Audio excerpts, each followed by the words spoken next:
Audio Jungle. வணக்கம். Winner செய்திகள். Dharmapuri down போக்குவரத்து பணிமனையில் ரூபாய் 19 லட்சம் மதிப்பில் நவீன கழிப்பறை வெங்கடேஸ்வரன் எம்எல்ஏ திறந்து வைத்தார்.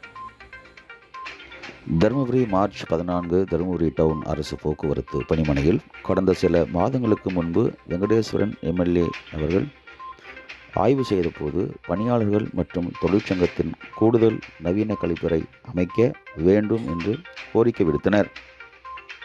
இந்த கோரிக்கையை ஏற்று சட்டமன்ற உறுப்பினர் தொகுதி மேம்பாட்டு நிதியில் இருந்து ரூபாய் 19 லட்சம் மதிப்பீட்டில் நடைபாதை, சிமெண்ட் தளம் மற்றும் நவீன கழிப்பறை கட்டிடம் கட்டப்பட்டுள்ளது.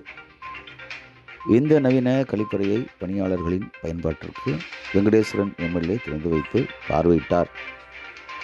அப்போது கழிப்பறையை தூய்மையாகவும் சுகாதாரமாகவும் பயன்படுத்த வேண்டும் என்று அறிவுறுத்தினார்.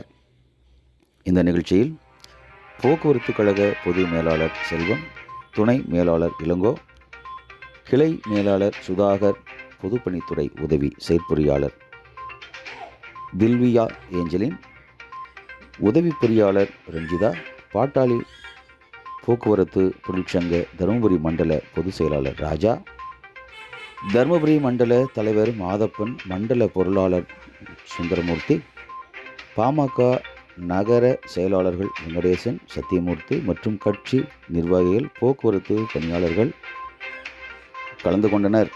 வின்னர் செய்திகள்.